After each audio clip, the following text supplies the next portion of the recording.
And that is where I think, like the body goes, this isn't a real thing and I don't like it. So that's where I appreciate at Natural Factors. All of our melatonin is actually naturally derived. It's created via a fermentation process. So what we have been able to do is capture an amino acid blend, and then we can make melatonin. And so I think because of that, what we see is it has a really short half-life. What are all the reasons people aren't sleeping, right? Is it that they're falling asleep, they can't wake up, it's their mind? So having something that's synergistically working together with these other ingredients to calm the body, turn off the mind, while melatonin goes in and says, hey, now it's time for us to sleep. I think that that's a really nice thing to have those combination, because then we can address any of the concerns that might be happening as to why we're not sleeping.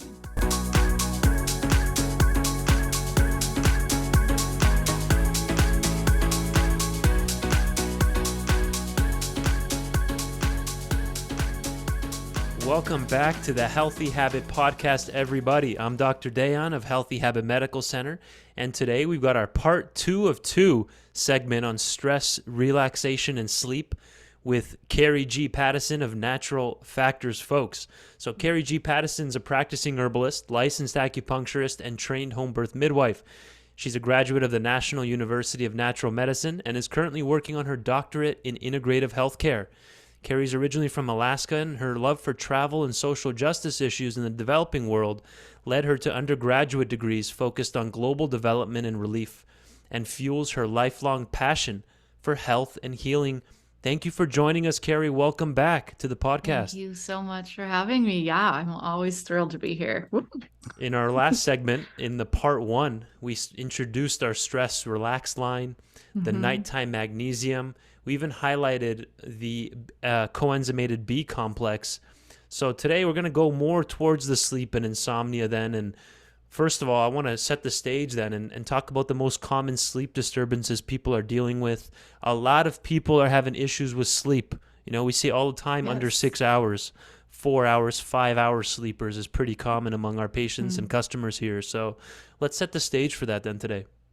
Yeah, well, there's a lot of reasons why we can't be sleeping, but I think we have to determine what is the issue based upon that, right? Is it that it's hard to fall asleep for you? Is it that it's hard to stay asleep? Are you not getting enough deep rest? And it's interesting, with all of these ways now that we can biohack, and people are coming in and are like, oh, my Oura ring is telling me I'm, not getting my deep sleep. And it's fascinating to be like, let's figure out what we need to do to make sure that's happening. But, some of the main things can just be it's hard to stay awake during the day. There's a lot of different causes. Even we talked briefly in the last segment about stress and weight gain. Well, this can lead to sleep apnea and things like that, which is also another reason why we cannot be sleeping. So I think that there's a lot of causal reasons, but everybody knows what happens when we are not sleeping. And it's amazing how many people think that they are, and they really aren't. Even if they think they're getting good rest, when they finally reach those places where they've gotten really good deep sleep for a while, they're like, my brain works. Right.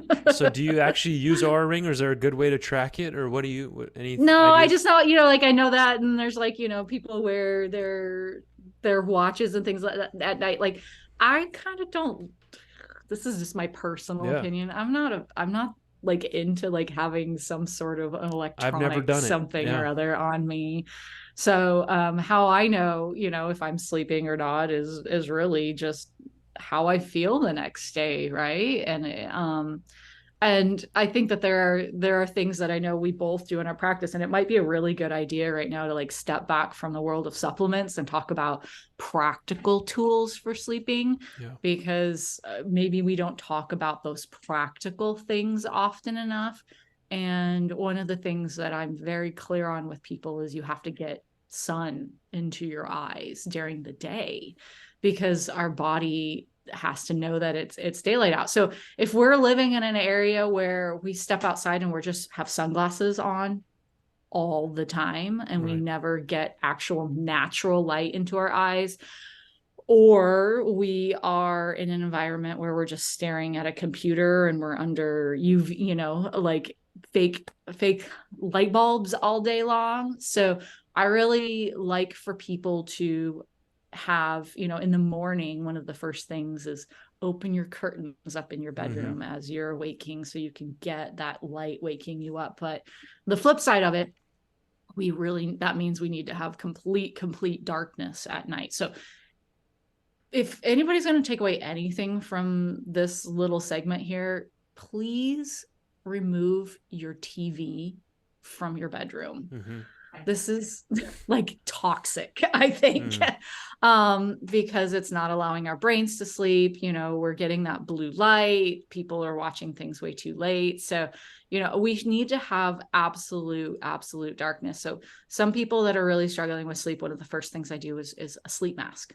Okay. And, just to really be thinking about how our ancestors slept, right? When they were outside and they didn't have all of this light pollution and things like that. I think that's one of the first things. And then just like we would do with children to get them into a bedtime routine, right? They take a bath, then they read a book, and we should be doing all of those things as well. Winding as adults. Down. Right. Yeah. That's very true. Like giving that hour and a half before bed as an actual doing something there to wind down, instead of you just stumble into the bed on your phone and that light's just slamming you in the eyes all day. We're around screens, all day. Right? And so even right up to bed. Yep. Or, the last thing we do before we go to bed is have that last glass of wine. We talked about alcohol in the last one. Or I had some chocolate last night, which was really good. It was 100% chocolate, but I was like, am I going to wake up in the middle of the night from this? So thinking about what we're putting into our bodies right before we go to sleep too, I think is important. Absolutely. So like I said, in part 1, can you hear me, by the way? Can you hear me? Okay, perfect. In part 1, we introduced the Nighttime Magnesium Bisglycinate through the Stress Relax line. And that has melatonin in there. Per 1 scoop, we're getting 2.5 milligrams of melatonin, then 2 scoops, double that in 5 milligrams. So again, how is Natural Factors melatonin unique? What's the key differentiator there? And then we can connect that to jet lag too with the different dosing suggestions. Yeah. So when I was looking into melatonin, and I know there's a lot of people that are like, they love melatonin, but then there's this whole crowd of people that are like, oh, I took it and I had horrible nightmares, or I had a hangover the next day, or like things like this. So this is a very, very, very powerful tool. I really want to lay out that melatonin is very, very impactful for people, but it also can be, I think, overutilized a lot of the times too. And there's new things we're learning about melatonin all the time. So we're just talking about it for sleep today, but the amazing amount of research that's coming out on it as a powerhouse antioxidant and all these other things.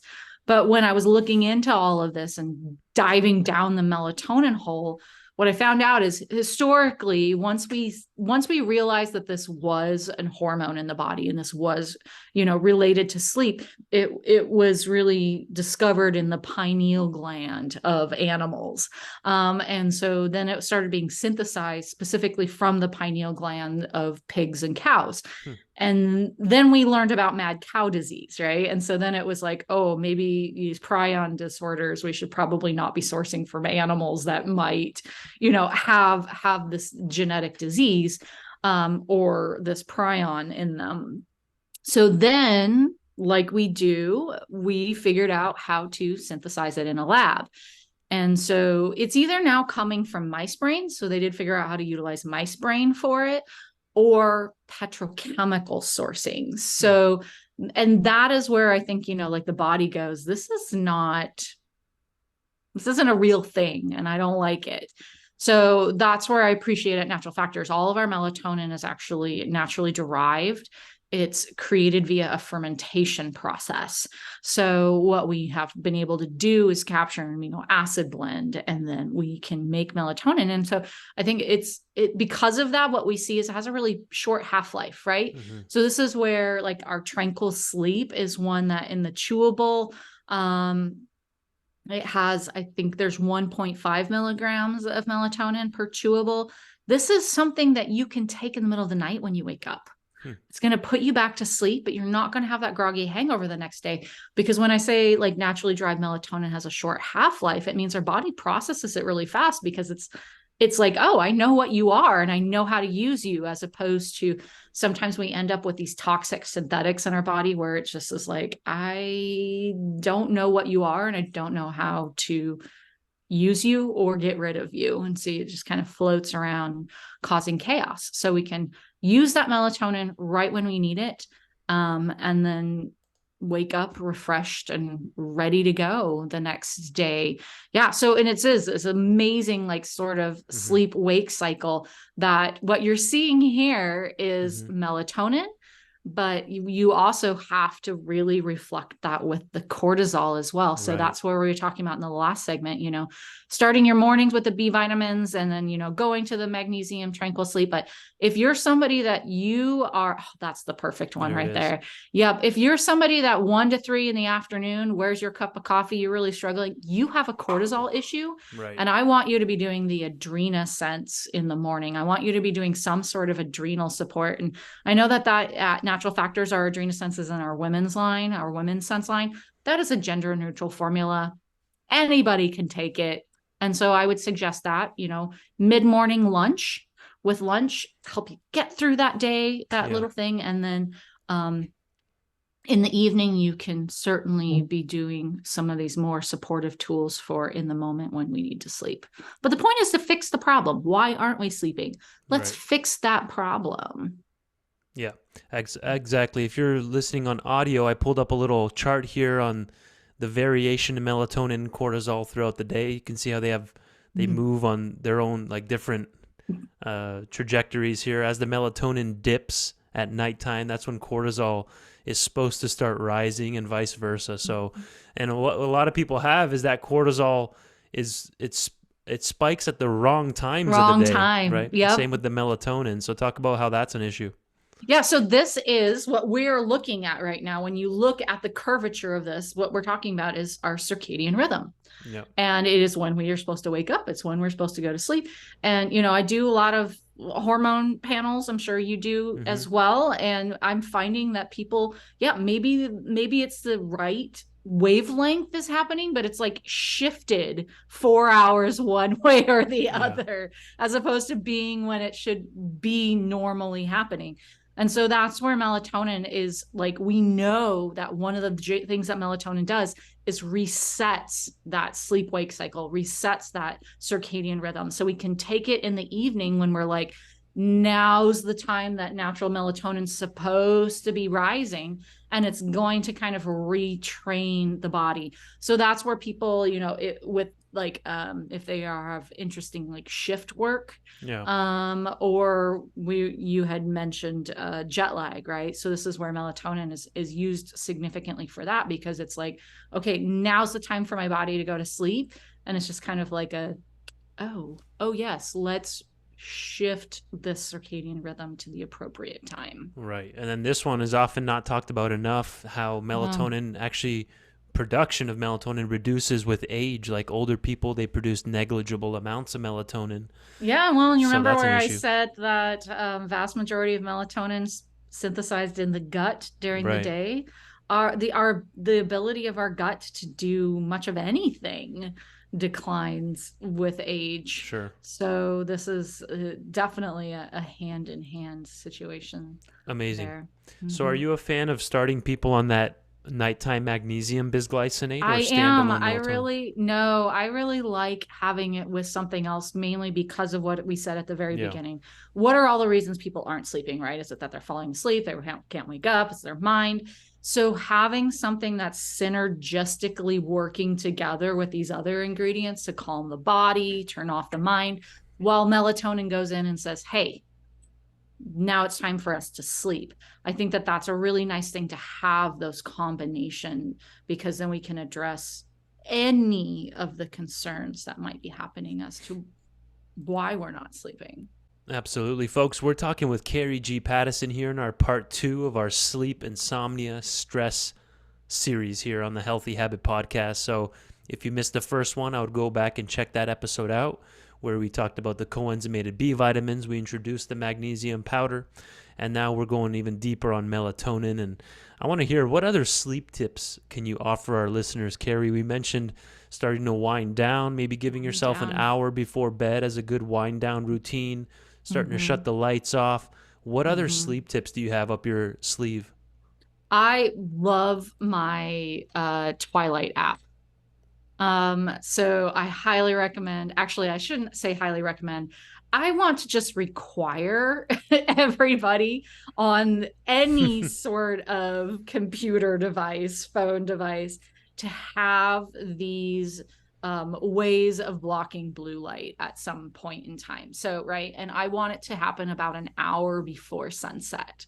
So I have the filters on every single one of my electronic devices so that I know that that blue light is being blocked, which is direct. I mean, we know that there's a direct correlation between that and disrupting our body, our brain's ability to utilize, melatonin appropriately and start that sleep cycle.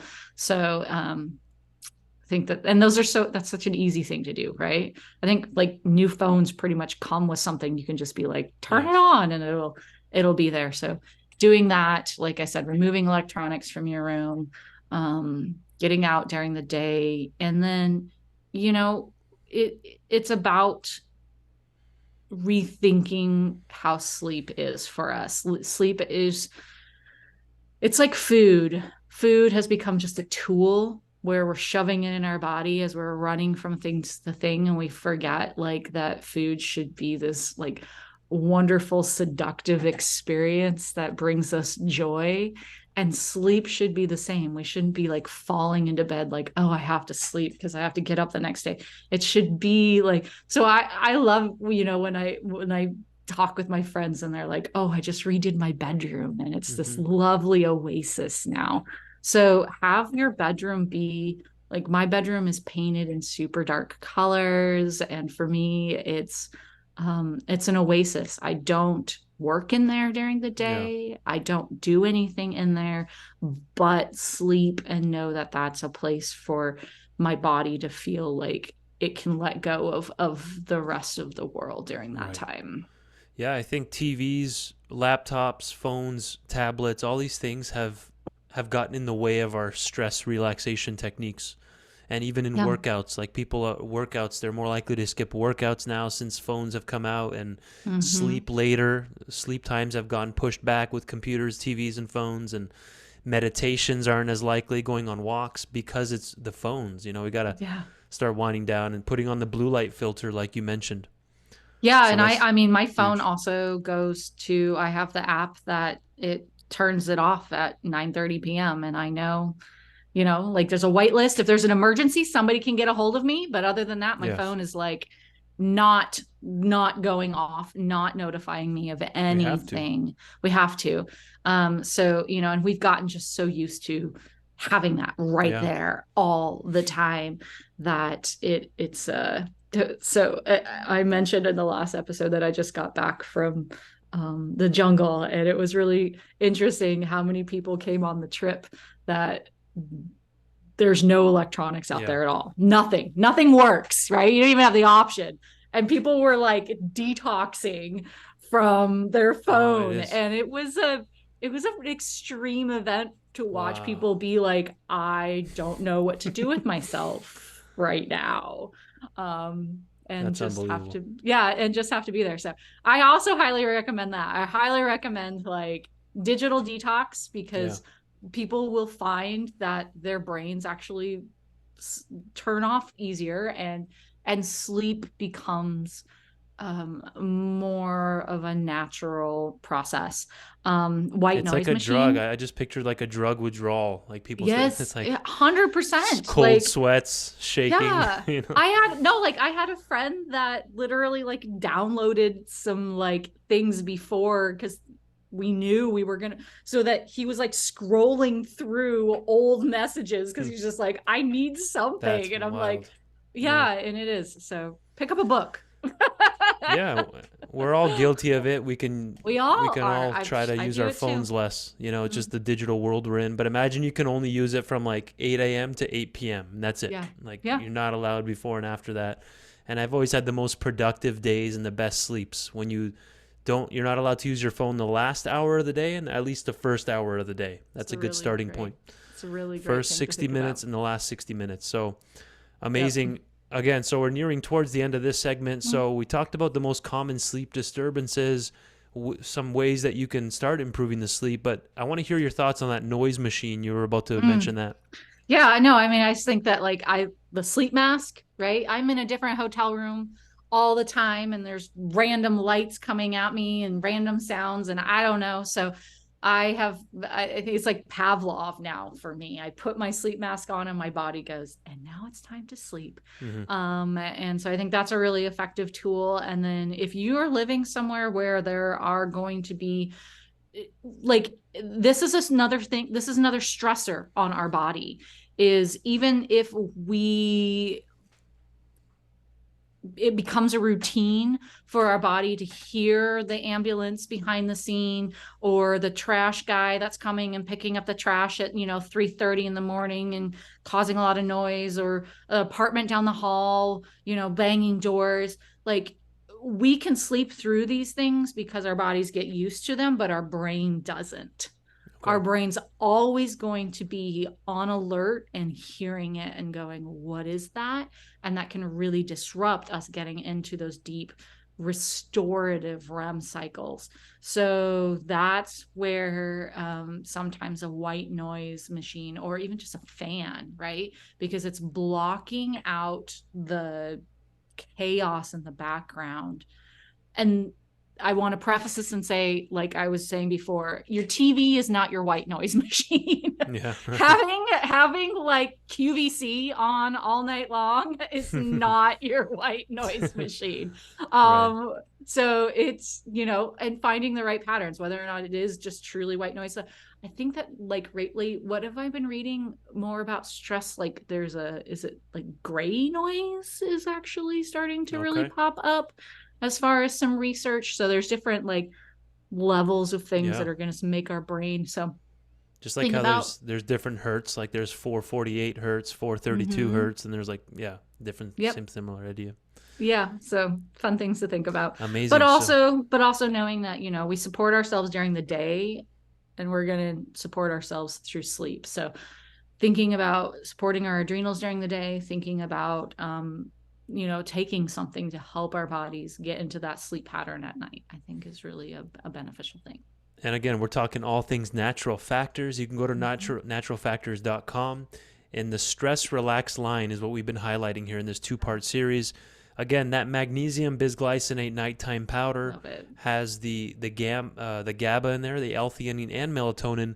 But then there's also standalones of each of those individual nutrients as well. Carrie, do you want to elaborate a bit more on that? When should one choose the standalone Pharma GABA versus maybe this blend with all 4 in there? Yeah, so the Pharma GABA would be something that I would take when I am in the moment of feeling during the day like I can feel the rise of stress coming up. Like, you got pulled over by a cop, or you're getting ready to go into a meeting, or something just is occurring that you can feel your cortisol levels coming up, right? You can kind of you're going into that fight or flight mode. Like, your body can't handle it and you need everything to turn off. That's a really lovely thing to use as a tool during the day. The sun-theanine then is the one that I think about when I can't shut off my brain and I'm in a million different directions, right? So that very ADD thing when I do need to focus. So that's always the one that I take right before I come hang out with you. Oh, okay. Because I want all of the other distractors from my life to go away so that I can just be present here. Right. And, be focused and know that something's going to work up here.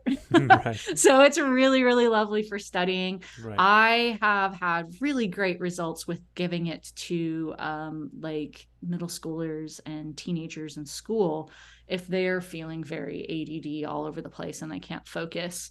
It's been really nice for them, and then also helping them in the evening as well.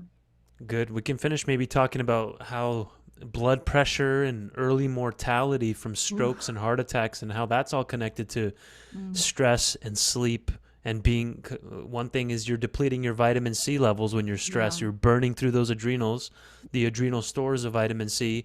So then that's going to cause cardiovascular issues. You need vitamin Mhm. C for your arteries and blood and heart and everything. So maybe talk about that connection a bit more. That's a number one killer in the North American lifestyle, cardiovascular Yeah. issues.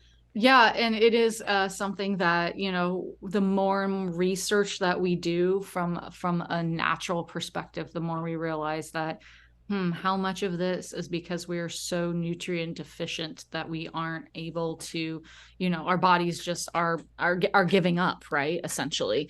And it's a long-term thing. This is something that can happen over a long course of time. So, another way that we can think about Pharma GABA would be like, this is your, I need to go do a yoga session or a meditation session and I have no time right now. GABA is going to be like that in your body.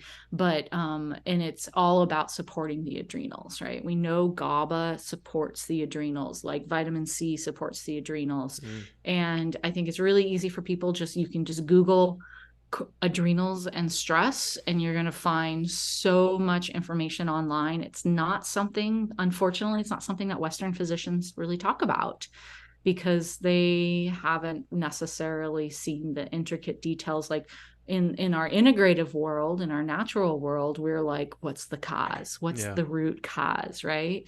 And our, for us, the root cause for so many people is stress.